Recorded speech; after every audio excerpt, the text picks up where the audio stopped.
Di antara kesunahan yang berhubungan dengan penguburan jenazah, yaitu kemarin sedikit kita bahas, setelah kita kuburkan dihadapkan ke kiblat, kemudian ada yang tertinggal ketika mayit kita taruh di kuburan,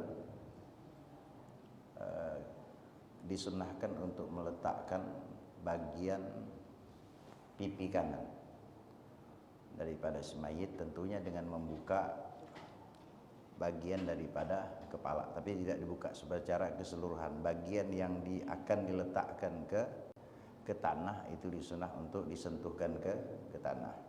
Nah, tapi kembali lagi kondisi kita di Pontianak khususnya memang tidak memungkinkan, sehingga jarang orang melakukan itu karena memang tidak memungkinkan. Nah, itu biasanya dilakukan di tempat atau di daerah yang tidak tergenang air, sehingga nanti mereka dikasih labin. Labin itu dibantali kalau bahasa kita itu.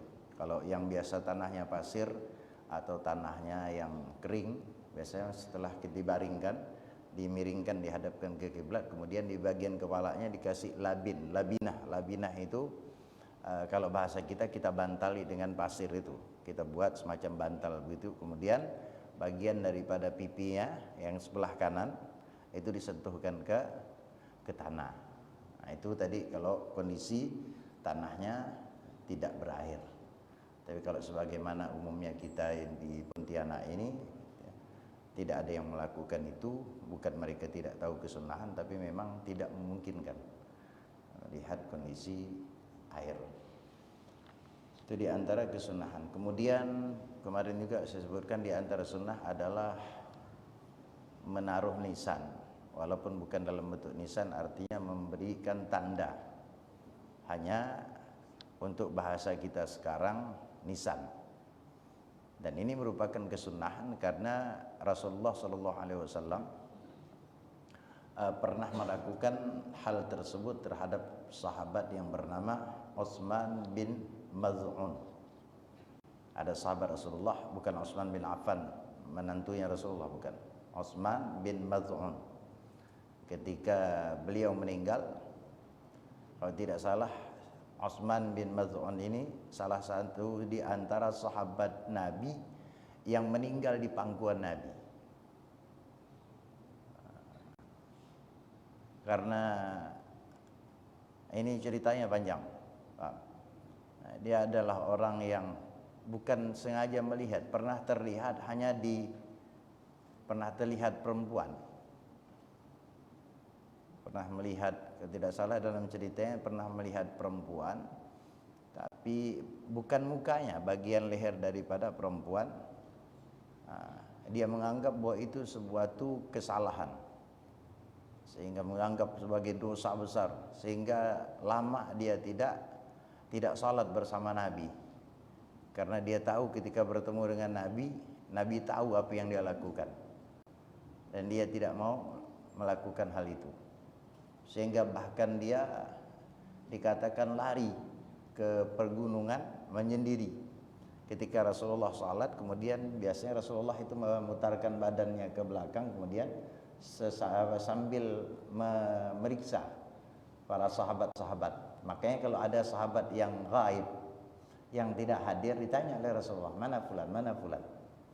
Nah, itu salah satu di antara kegiatan atau yang biasa dilakukan Rasulullah. Nah, ketika itu Rasulullah tak melihat Utsman bin Maz'un ini, tidak melihat sahabat ini.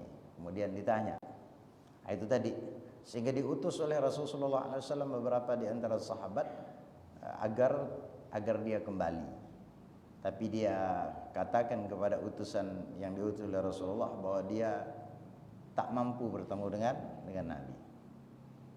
Pada akhirnya lambat laun kemudian dia datang kepada Nabi, dan ketika itu Nabi sedang mensalat atau sedang menjadi imam.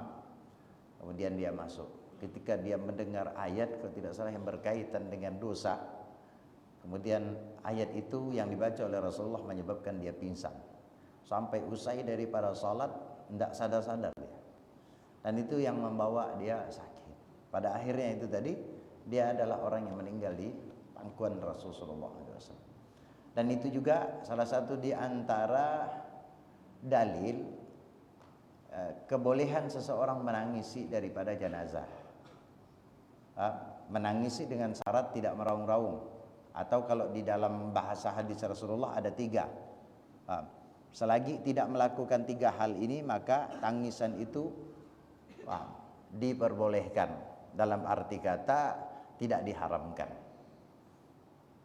Apa itu? Kata Rasulullah, man laisa minna man darabal khudud wa syaqqal juyub wa da'a bi da'watil jahiliyah. Bukan termasuk golonganku orang yang darabal khudud, menampar-nampar pipinya, kemudian syaqqal juyub, merobek-robek daripada pakaiannya, walaupun juyub itu maknanya saku sebenarnya, tapi kiasan. Kemudian wada'a bida'watil jahiliyah, dan orang yang berteriak seperti teriakan orang jahiliyah. Nah, ini 3 keadaan ini salah satu di antara yang tidak dianjurkan.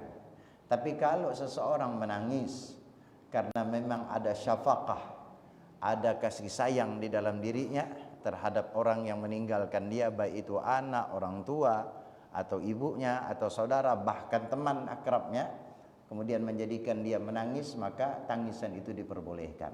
Kenapa demikian? Karena Rasulullah pernah melakukan itu, atau pernah bukan melakukan, terjadi dengan Rasulullah ketika putra Rasulullah yang bernama Ibrahim meninggal dunia.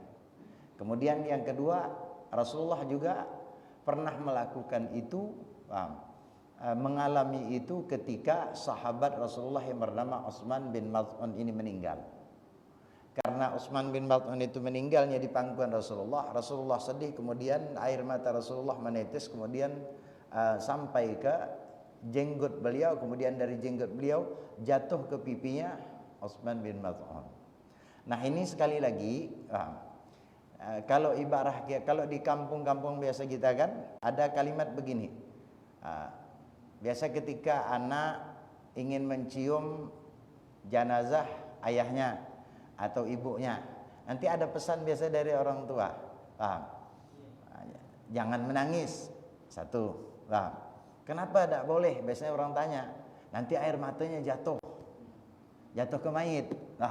Sehingga biasanya sebelum cium itu bawa tisu lugu, kemudian cium lari.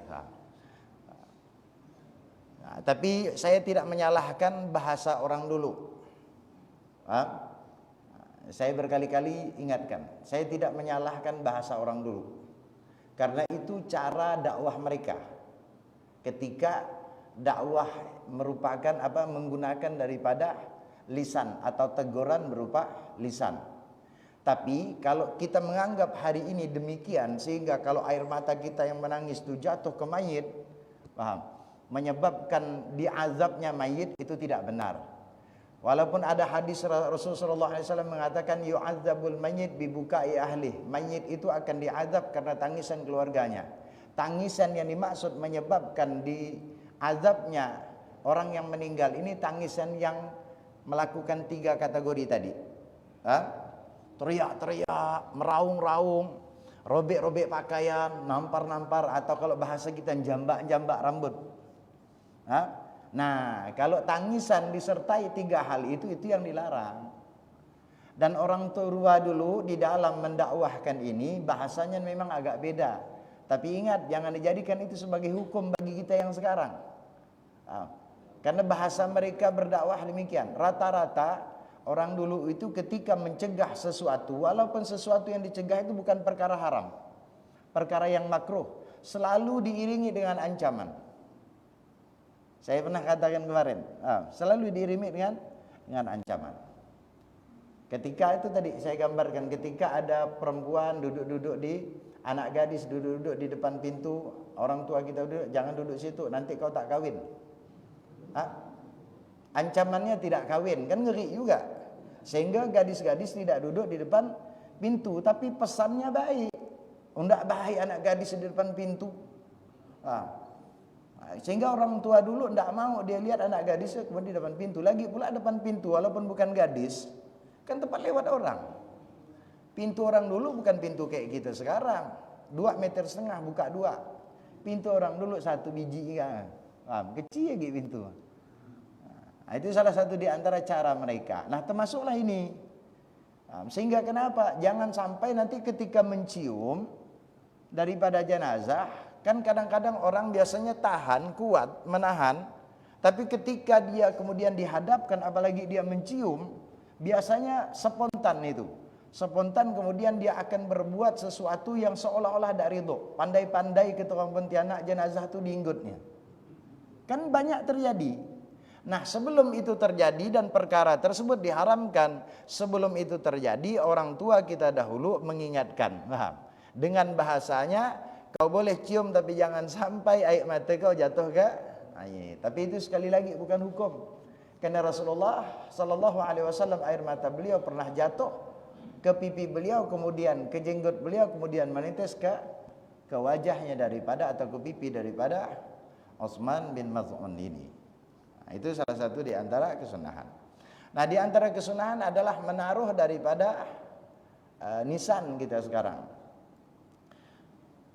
Hanya memang sebagian orang biasanya karena di zaman Rasulullah tidak ada riwayat yang menyatakan dengan nisan semacam itu, rata-rata itu adalah batu.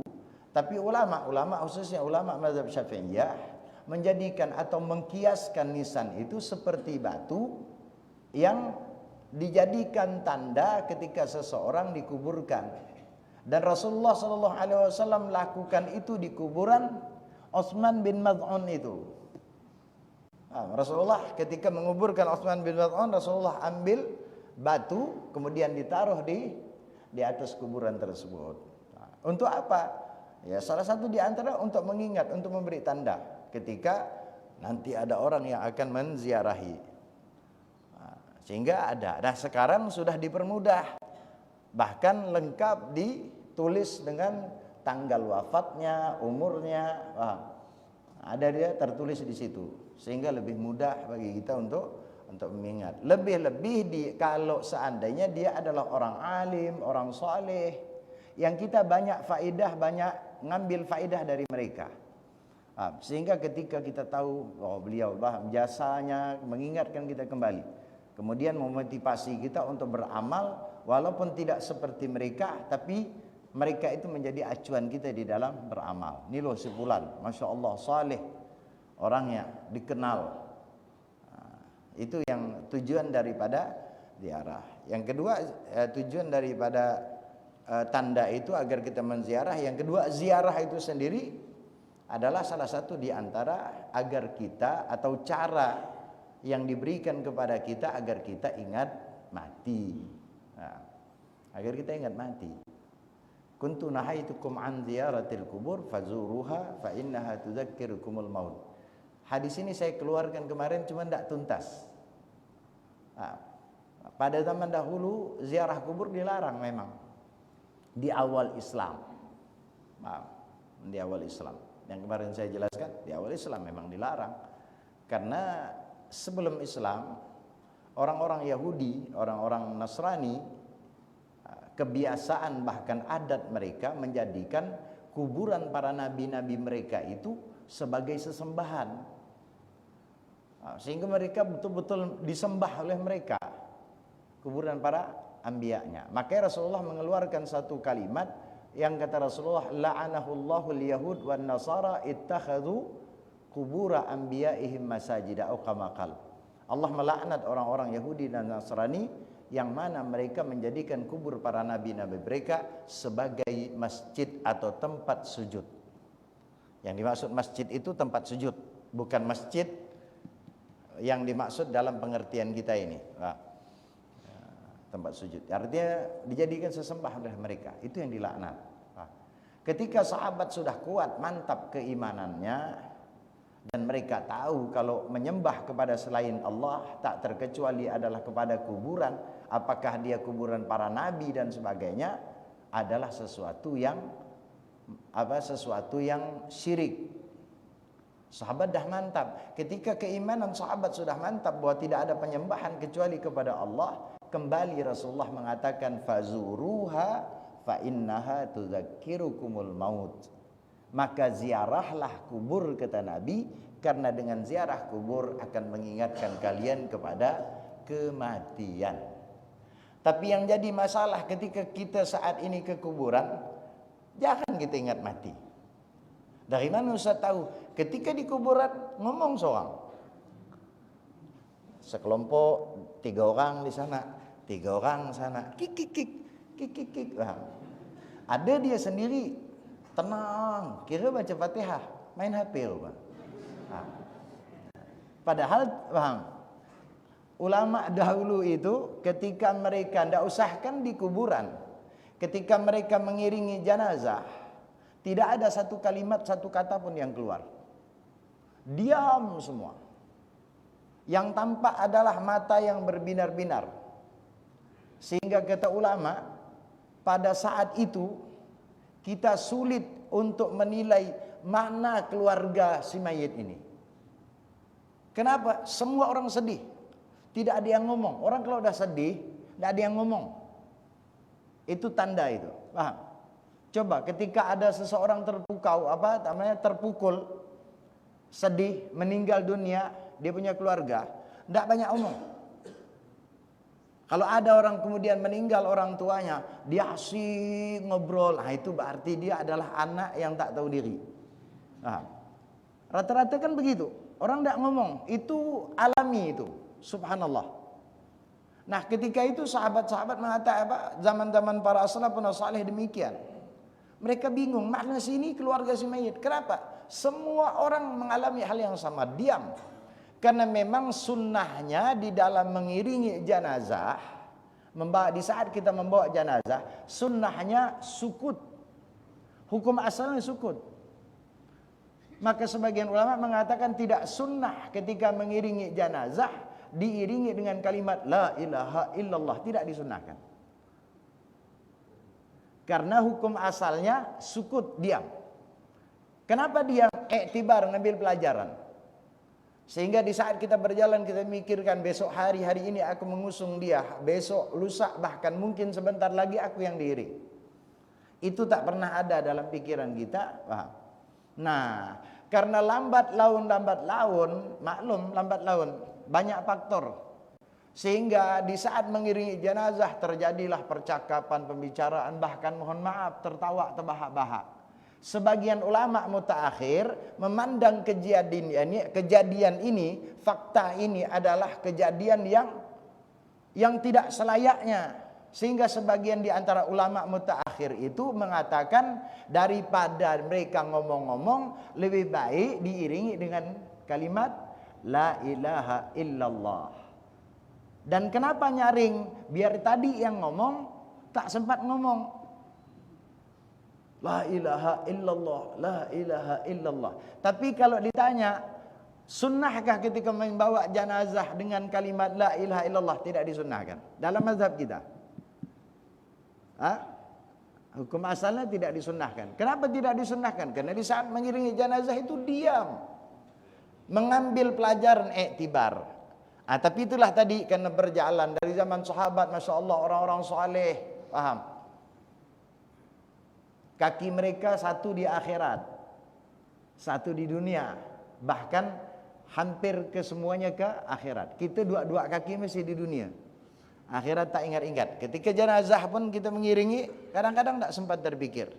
Padahal tujuan itu semua adalah untuk mengingatkan kepada kematian, tak terkecuali ketika ziarah. Jadi bukan berarti tidak boleh, tapi hukum asalnya membawa jenazah as-sukut, diam. Maaf. Diam bukan berarti diam, artinya diam kemudian mengambil iktibar, apa namanya istilahnya kata orang, membayangkan ya, bahwa kita akan demikian. Itulah tadi subhanallah hebatnya para ulama-ulama itu, dengan kenyataan yang terjadi.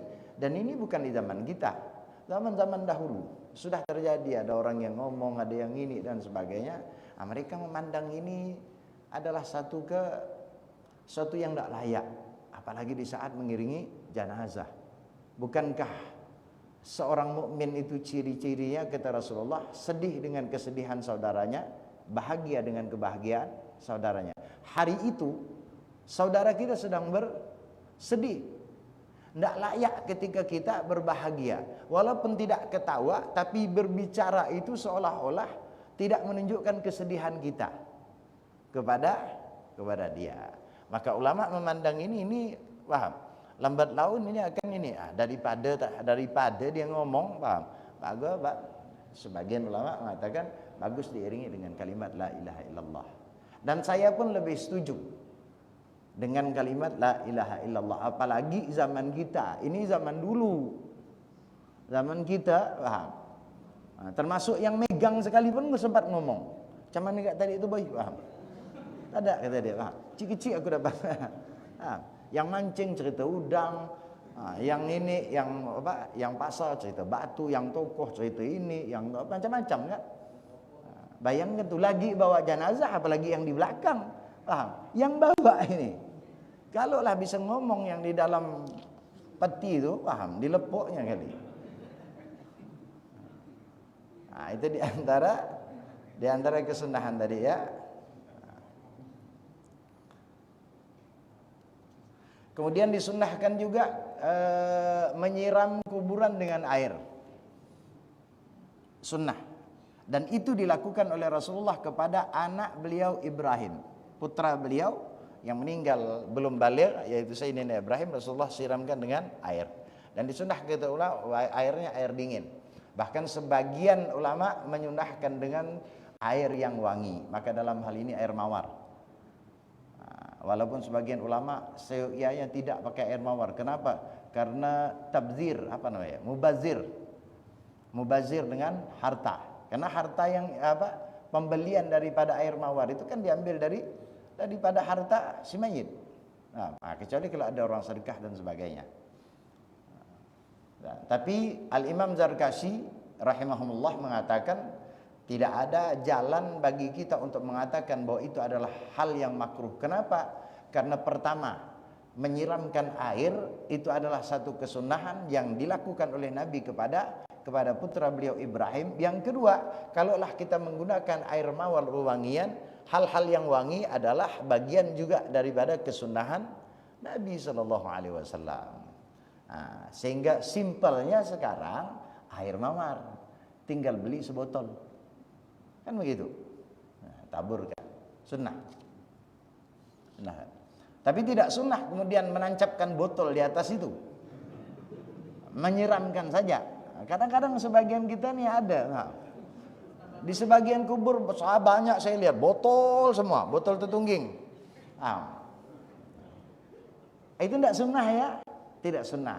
Sama tidak sunnah meletakkan payung bekas pembawa jenazah. Payung itu kalau dibeli dari harta waris itu harus dikembalikan. Karena punya waris itu. Ya kan? Payung itu bawa balik. Diserahkan kepada, kecuali kalau anak-anak atau ahli warisnya sudah dah apalah di sana. Paham? Tapi mubazir, nah itu baru mubazir. Karena dia dah tak butuh payung. Percuma kau payung kita, aku ni di bawah, haik semua di bawah ni. Nah itu ya, menyiramkannya. Tapi kita pun tak menyalahkan. Karena memang begini, orang ini sebenarnya sesuatu yang sebenarnya tidak diniatkan. Tapi mungkin ada orang yang di belakang sana melihat, sehingga ketika dia menguburkan esok hari, lusanya, minggunya, bulannya, kemarin kata dia sebulan itu, apalagi Pak Ustadz itu ketika habis nyiram air mawar itu ditancapkan. Ya? Dia melihat, tak sempat bertanya, bahaya melihat ini. Sehingga besok pun dia nyiram, habis itu, ngapa pula? Ustadz aku lihat begitu. 3 orang dengar, besok ada keluarga yang meninggal, 3 orang menyebar ramai. Hingga hari ini, saya kira ada di antara orang beranggapan bahwa menancapkan botol di atas kuburan itu mungkin bagian kesunahan. Itu keliru, bukan kesunahan. Tapi bolehkah? Boleh. Kalau menurut saya, paham. Karena botol ini kan beling. Dibuang takut kena orang. Ditancap ke lain keras. Di atas kubur kan tanah lembut. Ya kan? Ditancapkan di situ. Sebenarnya bawa balik ada masalah. Kali-kali gak buat botol minyak apa. Nah, gak masalah itu, paham? Hanya bukan sebuah kesunahan. Kalau saya paham, punya pikiran begitu. Kan kalau di tempat lain keras, Pak. Di atas kubur tanah baru digali, lembut, mantap menancapkannya. Yang melihat yang bahaya. Sunnah rupanya. Sama Bapak ya. Ada kesunahan ketika memasukkan jenazah, kan disunnah ditutup. Bukan ketika mandikan saja. Ketika seseorang dimasukkan jenazah, hanya di tempat kita sudah mulai jarang. Biasanya orang dulu kain panjang itu, paham? Batik itu panjang itu, kemudian dipeganglah 4 orang ke, kadang-kadang kalau memang tidak terlalu besar, 1 orang, sanak satu, kan dipegang begini kan, untuk menutupi mayit yang di bawah. Sekaligus manfaatnya, biar yang di dalam itu tidak panas kalau memang musim panas.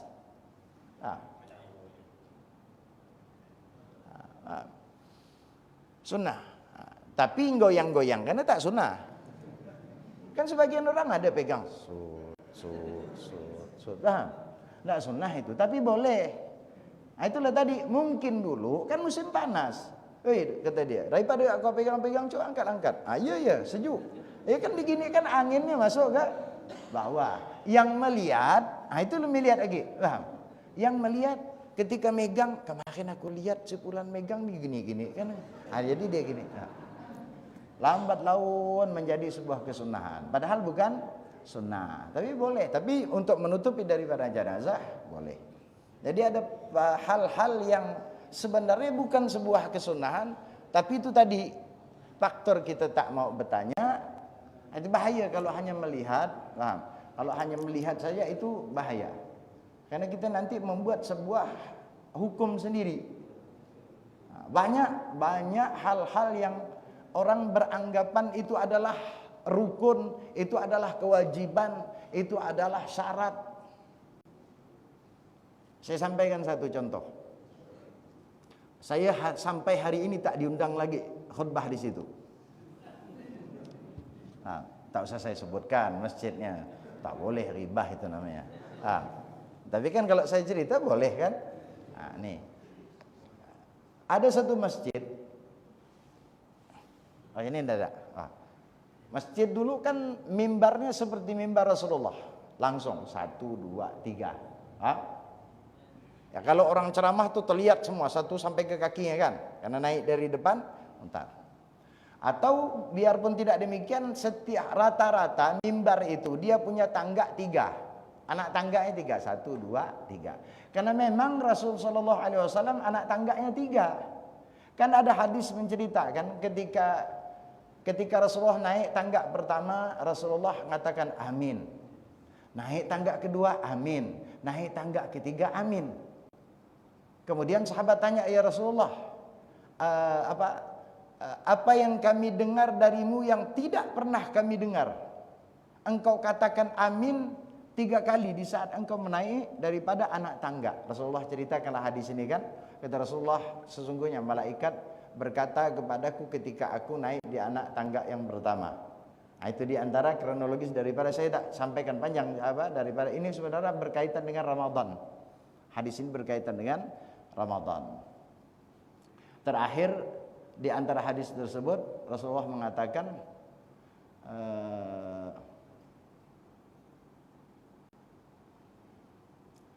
sungguh rugi apa bahasa kita ya, bahasa hadis Rasulullah. Celaka ya, betul. Celaka orang yang yang mendengar, kalau bahasa kita yang mendengar salawat kepadaku namun dia tidak bersalawat. Itu salah satu di antaranya. Maka fakultu amin, maka aku katakan Rasulullah amin. Nah itu anak tangganya 3. Saya cukup sampai di situ riwayatnya, mengingat anak tangga. Sehingga banyak masjid-masjid kita dulu kemudian ingin ikut seperti mimbarnya Rasulullah, berikut dengan anak tangganya. Nah, orang-orang dulu ketika khatib akan naik mimbar, bahkan sebagian masjid masih ada, saya yakin hingga saat ini. Nanti kalau mau tahu masjid mana-mana saja Ustaz, boleh datang, tapi sendiri 4 mata. Tak boleh disebut depan orang. Ada ya masjidnya.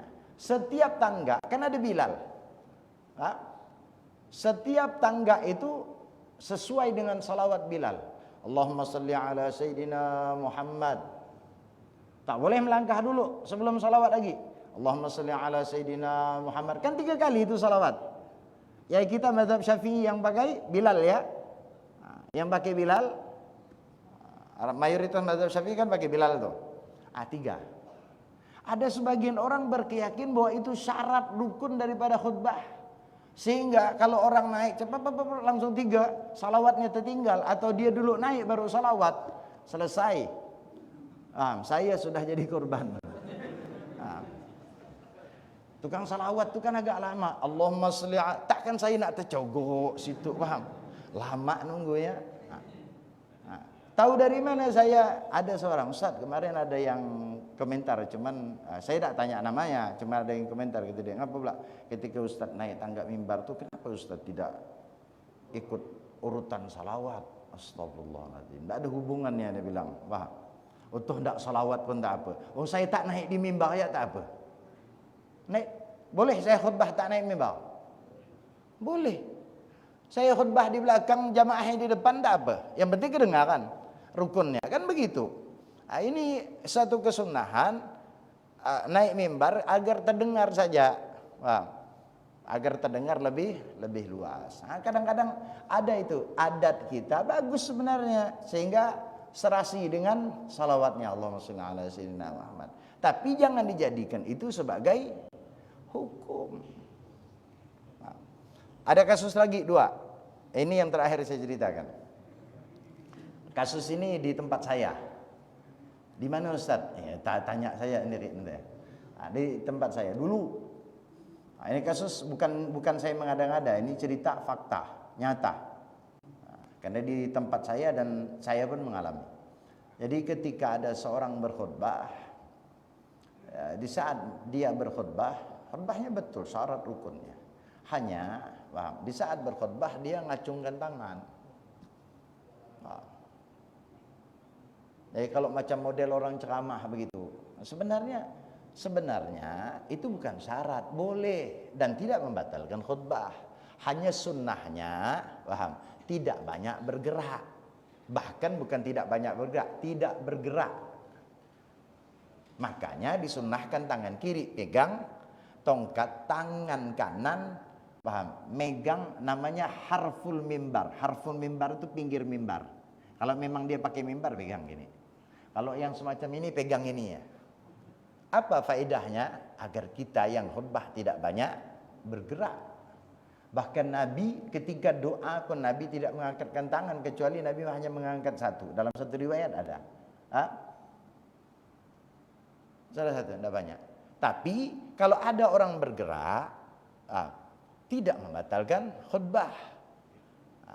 Pernah terjadi di suatu daerah yang memang lazimnya orang tak bergerak, ada bergerak. Separuh masjid balik, Pak. Demi Allah separuh. Kata dia. Belajar di mana budak itu tuh? Astagfirullah. Nah, itu kadang-kadang, paham? Kita tak sempat bertanya, memang betul. Dan yang khutbah pun salah. Salah dalam arti kata, bukan salah dalam khutbahnya. Paham? Seharusnya kita ini tanya-tanya, lihat kondisi, apalagi kalau kita pendatang baru, paham? Bagaimana kriteria atau bagaimana di sini khutbahnya, paham? Kan harusnya begitu. Mungkin karena dia baru datang disuruh orang, jadi tidak sempat nanya kali, paham? Kemudian kan biasa orang bergerak. Memang tidak selalu bergerak sih, hanya sekali-sekali. Tapi subhanallah, separuh. Bukan hanya balik, tapi ngomel. Padahal kan, mohon maaf, yang berdosa kan dia sebenarnya, bukan yang khatib. Itu tadi suatu kesunahan, tapi karena dia tidak tahu, paham, dianggapnya itu sebagai kewajiban. Bahkan kalau kita tanya apa, paham, rukunnya, apa hukumnya orang sunnah, batal, pasti gitu jawabannya. Padahal bukan syarat, bukan rukun. Nah gitu Pak.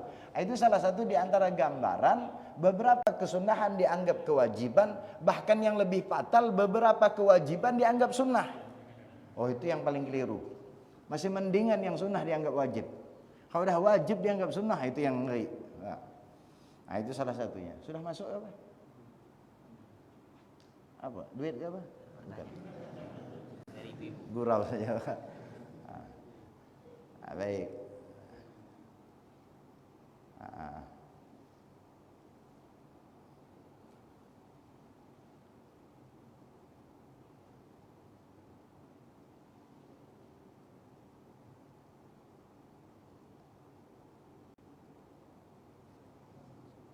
Biar manfaat untuk semua. Jadi ada satu pengalaman ketika orang mandikan jenazah, sudah suci, sudah tuntas mandikan jenazah, sudah diwudukan, sudah dimandikan tuntas, kemudian keluar lagi darah. Ini kan bisa saja terjadi nih.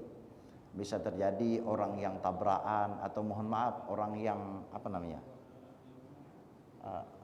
darah tinggi itu, orang yang pecah pembuluh darahnya, waliyadzubillah, Allah mahfadna wa iyyakum al-hadirin fi hadzal. Itu biasanya ketika wafat pun terus biasanya tak mustahil keluar.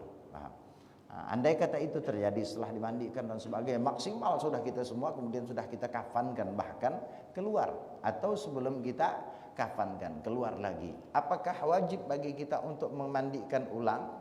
Tidak. Kemudian apakah perlu bagi kita untuk mengudukkan lagi? Juga tidak. Terus kalau masih bisa belum dikafan, kalau belum dikafan, bersihkan saja bagian yang keluar darah, kemudian sumbat semaksimal mungkin. Kalau kita sudah lakukan penyumbatan dengan kapas dan sebagainya, masih juga keluar, apa yang terjadi setelahnya, paham? Dimaafkan. Dalam arti kata, nak nunggu bila kayaknya. Yang penting kita maksimal dalam arti kata membersihkannya, maksimal di dalam menjaga jangan sampai keluar. Tapi andai kata keluar di luar dari batas daripada sesuatu yang sudah kita lakukan dengan maksimal mungkin tadi, maka sesuatu tadi tidak menyebabkan harus diulangi kembali pemandiannya, bahkan juga wudhunya. Jadi tidak perlu. Sudah betul sudah.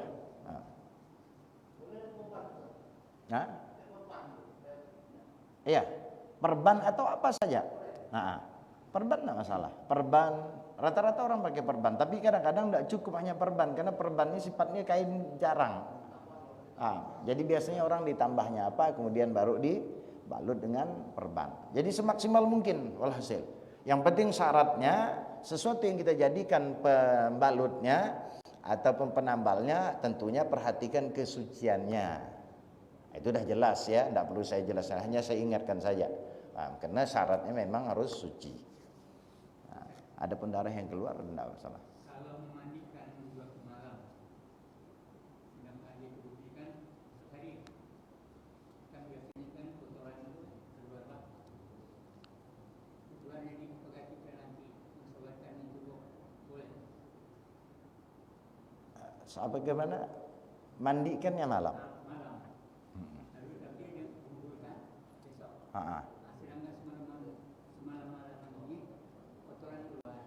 Lalu kita mensolatkan boleh. Kita ini kalau yang dikatakan keluar itu adalah kotoran, itu bisa jadi di saat kita mandikan belum tuntas, karena bukan darah. Karena kotoran itu ketika ini akan habis seharusnya. Tapi katakanlah itu terjadi, maka tak wajib untuk diulangi. Ketika sudah selesai kita. Yang penting pertama kita yakin bahwa sudah suci. Saya khawatirnya kalau yang keluar tadi ternyata sebenarnya belum tuntas. Makanya ada tekniknya di saat mengeluarkan daripada kotoran. Memang sih biasanya ketika saya katakan kemarin ya, al-ainan wika usah ya. Ada satu kalimat hadis yang saya keliru kemarin, paham? Saya katakan apa tuh kemarin? Al-ainan wika usah. Dua mata itu adalah cekak atau ikatan daripada dubur. Maka ketika orang wafat atau bahkan orang tidur, bukan wafat, walaupun tidur itu mati kecil, paham? Itu duburnya terbuka. Maka ketika orang meninggal itu, di saat kita mengeluarkan kotoran, di saat kita miringkan posisinya begini, kemudian kita tekan sedikit, maka ulama mengatakan tidak dianjurkan untuk menekan kuat, bahkan bisa jadi haram kalau itu menodai kehormatan si mayit. Jadi cukup sedikit, karena dengan cara itu sudah keluar. Hanya ada satu lagi cara yang lebih maksimal. Karena perut kita ini kan ada lambung kiri, lambung kanan, lambung kiri ya. Jadi tidak cukup hanya bagian atas, tapi untuk lambung kiri ini digini-gini kan. Paham? Model orang mijit-mijit halus gitu, paham? Nah, itu akan keluar. Nah, jadi kalau memang pada saat itu memang sudah tuntas bersih, kemudian keluar lagi, nah itu di luar sudah. Nah, cukup kita cuci, tapi tidak wajib bagi kita untuk mengulangi pemandiannya. Kalau diulangi ya tidak masalah. Tapi kalau sekiranya berpengaruh dengan mayit, karena gini, mengakhirkan penguburan daripada mayit tanpa alasan hukumnya haram, tanpa hajat. Nah, keharaman tadi yang saya katakan kalau sampai ditunda sehingga merubah daripada baunya atau kondisi mayit. Maka kalau 1 hari, sebagian ulama walaupun yang dianjurkan dipercepat, bolehkah kalau ditunda 1 hari? Ya boleh. Apalagi ada hajat, nunggu anaknya. Tapi yang lebih baik tetap disegerakan. Al-ajalah minasyaitan illa fi khamsah. Bercepat-cepat itu bagian daripada kerjanya syaitan, kecuali dalam 5 hal. Maka itu justru kerjanya Rasulullah, alias kesunahan Rasulullah. Apa diantaranya? Mayit apabila meninggal menjegerakan untuk dikuburkan. Yang 4-nya saya tak bahas. Pokoknya ada 5. Salah satu yang diantara ke-4-nya. Nah, itu. Jadi kalau kondisinya sudah normal betul-betul, sudah memang bersih ketika ini dengan kan ada coba udah bersih semua, kita lihat, kita rasa, kita cium dan sebagainya sudah tuntas, kemudian setelah itu andai kata keluar, tidak jadi masalah. Kalau mau kita bersihkan, tapi tidak wajib bagi kita untuk mengulangi. Bolehkah kita mensolatkan? Ya boleh, dalam keadaan suci. Kalau memang itu adalah bagian sesuatu yang tak bisa dihilangkan, karena kadang-kadang Allah ingin menampakkan seseorang itu biasanya macam-macam.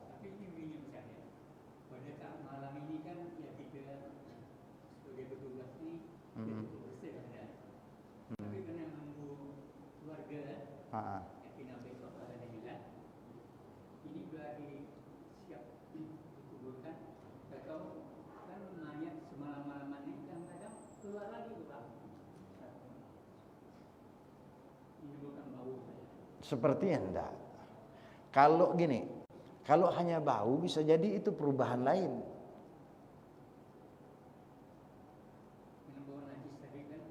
Gini, kalau bau itu, walaupun bau itu sebenarnya indikasi menunjukkan bahwa ada. Tapi kalau kita tidak yakin dengan tidak adanya nampak sesuatu, hanya bau saja, karena bisa jadi mayit itu kadang-kadang cepat. Apalagi dia adalah orang yang, mohon maaf ya, sakit orang ini kan macam-macam. Sakit orang ini macam-macam. Kalau gula darah sakitnya, kemudian dia mengalami luka dan sebagainya, meninggal, itu cepat busuknya. Kan gula darah kan, belum meninggal saya kadang udah busuk. Orang yang kena gula gula darah ya, diabetes. Saya kurang paham juga, alhamdulillah. Saya tidak suka paham-paham, takut dikasih. Kan bahaya itu, masih hidup dia sudah busuk. Bisa jadi itu. Setahu saya, kalau memang sudah maksimal, artinya dengan betul-betul sesuai dengan syarat dan rukunnya, ketika kita mandikan tidak akan keluar lagi, karena selesai sudah. Karena mohon maaf, ketika kita mengeluarkan kotoran si mayit itu, dia tuntas, karena tidak ada lagi yang menahan. Karena itu kata Rasulullah, al-ainan wika usah, duburnya sudah tidak sanggup lagi untuk menahan, supaya keluar. makanya cepat dikeluarkan atau cepat mengeluarkan kotoran. Anda tahu kalau memang Allah Subhanahu wa taala ingin menampakkan gambaran bagian dari kehidupannya agar jadi pelajaran bagi kita, kan macam-macam. Ada orang kadang-kadang keluar tak keluar bau saja. Nah, Mustafa Kemal itu, Ataturk itu sampai detik ini tempat di mana dia dikubur bau. Nah, tekan tak bisa Mustafa Kemal masak buang air terus dia, paham? Nah, itu salah satu bisa jadi cobaan. Bagaimana? Kalau sudah maksimal selesai sudah. Tugas kita sudah selesai. Tapi dengan syarat kalau kita sudah maksimal. Sebenarnya sama dengan kasus ibu tadi, hanya yang sana keluar darah. Nah, sama. Kalau secara hukum najis kan sama-sama najis. Darah najis enggak? Najis. Tapi kalau sudah memang tidak bisa kita tangani. Nanti kita mandikan lagi, andai kata ya, karena kita menyangka ini kita mandikan lagi, kemudian kapan keluar lagi, mandikan lagi, wah sampai busuk nanti dia. Makanya ulama mengatakan ketika kita sudah maksimal dengan syarat maksimal, kita sudah maksimal, maka andai kata di luar setelah pengkafanan kemudian terjadi lagi keluar darah dan sebagainya, maka tidak wajib untuk diulangi. Cukup dan langsung dikuburkan. Sudah masuk waktu kita, mohon maaf banyak mengambil waktu. Insya Allah masih ada kesempatan nanti ya. Kita memang agak lamban-lambankan sedikit terkait dengan jenazah ini. Masih banyak kesunahan-kesunahan terkait dengan penguburan atau jenazah secara umumnya. Insya Allah pertemuan akan datang kita akan bahas lagi. Karena sudah masuk waktu, sama-sama kita tutup baca doa kafaratul majlis. Bismillahirrahmanirrahim. Subhanakallahumma bihamdika asyhadu an la ilaha illa anta astaghfiruka wa atubu ilaik.